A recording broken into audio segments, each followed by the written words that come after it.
Welcome to The Explainer. So, today we're actually skipping the usual agenda because we are jumping straight into a fascinating historical and literary mystery. Have you ever really thought about the sheer power of what is deliberately left out of a story? I mean, we usually think that to understand history, we absolutely need all the facts, all the gritty details, and, all the scandals.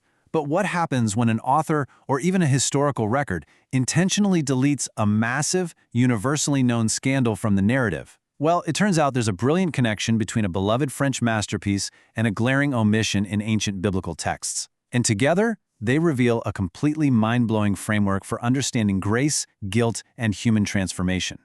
To really get this concept, we first need to look at Victor Hugo's monumental 19th century classic, Les Miserables.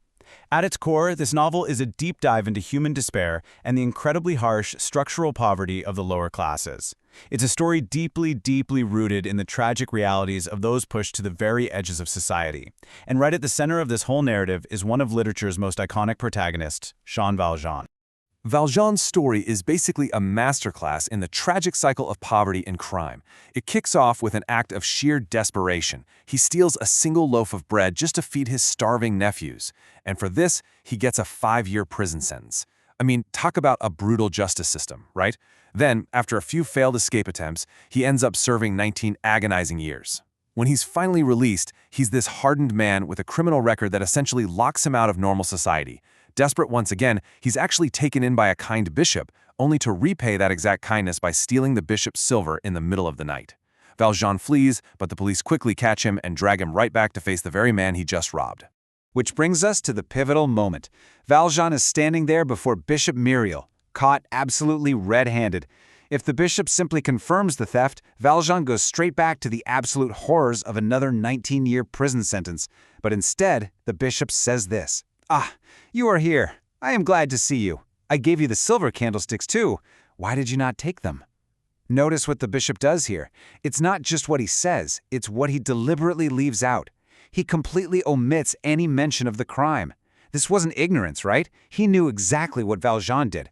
But by remaining utterly silent about the theft and framing it as a gift, the bishop refuses to let Valjean's story end as a thief. This single, deliberate omission changes Valjean's entire trajectory, completely transforming him into a benevolent mayor who literally dedicates the rest of his life to helping the poor. Okay, let's dive into this. Because here is where it gets really fascinating. This literary example of the bishop's silence, it perfectly mirrors a real-world historical mystery hidden right in plain sight when we compare two ancient accounts of the exact same era. Just look what happens when we compare the book of Samuel with the book of Chronicles. There is a glaring discrepancy. In 2 Samuel chapter 11, the text begins with a very specific phrase, "in the spring, at the time when kings go off to war." It then details King David staying behind in Jerusalem, walking on his roof and seeing Bathsheba, and we know what happens next.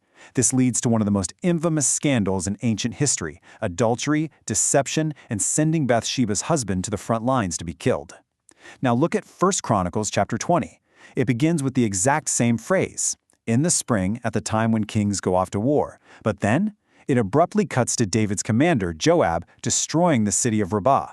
The entire Bathsheba scandal, the brutal betrayal, the prophet Nathan's rebuke, it is entirely deleted. Not a single line mentions it.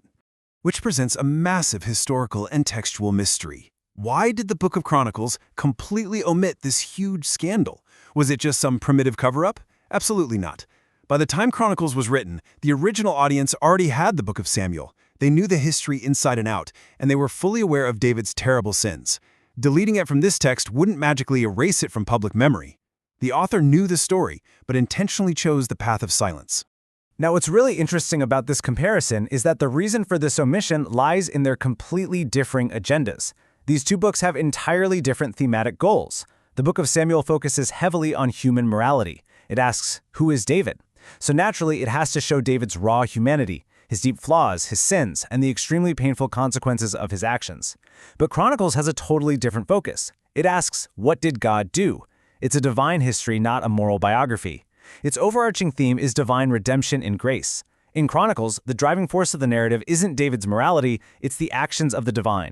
To really grasp why Chronicles took this approach, we have to look at its specific historical audience, the returned exiles. Imagine an entire population finally returning to their ruined homeland after decades in Babylonian captivity. Their nation was destroyed, they were forcibly relocated, and now they're back. This is an audience intimately familiar with the cause and effect relationship between sin and punishment. They are completely crushed by the weight of their past and paralyzed by this immense historical guilt. Imagine the deep-seated psychological hurdle they were facing. They were constantly asking themselves, our ancestor David committed such terrible sins, and we have committed terrible sins. Are we truly justified in the eyes of God to rebuild this kingdom and temple? They felt fundamentally disqualified. If the foundation of their nation, King David himself, was deeply flawed, how could they, the broken survivors of exile, possibly have the right to start over? They didn't need another reminder of human failure. They were literally living in the ashes of it. They needed a profoundly different message than the book of Samuel. So the crucial point is that the omission of David's sin in Chronicles wasn't a historical cover-up. It was a profound theological statement, meant to mirror the ancient concept of Passover.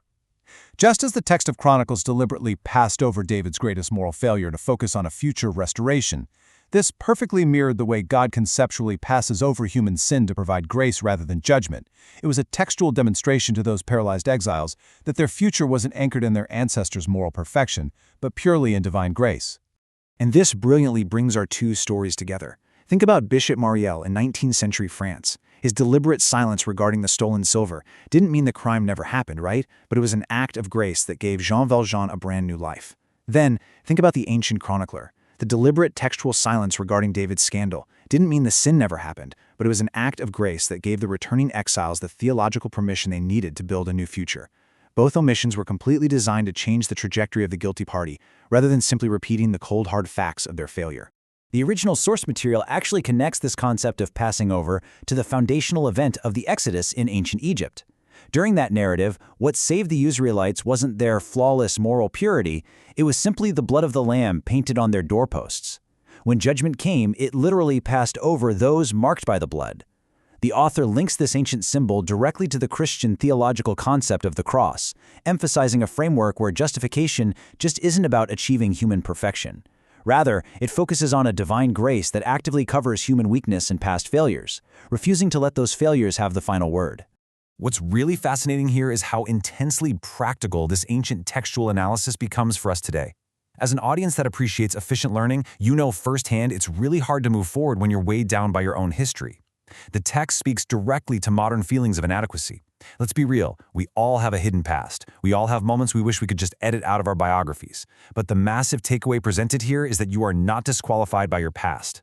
Just as Valjean wasn't forever defined as a thief, and the exiles weren't forever defined by their ancestors' ruin, you absolutely do not have to be defined by your failures.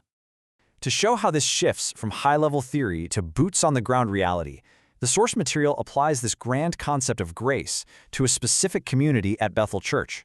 They take this profound realization and instantly mobilize to care for one another in the present moment, praying for their community to stand strong, supporting their Sunday worship and transition teams, and specifically asking for healing for named members like Elder Han Sanchul, Lee Yonghyun, and Lee Im-soon. It's such a beautiful example of how historical theology translates into present-day, unified community action. Ultimately, it all boils down to this incredible thought: not my righteousness, but God's grace that covers me.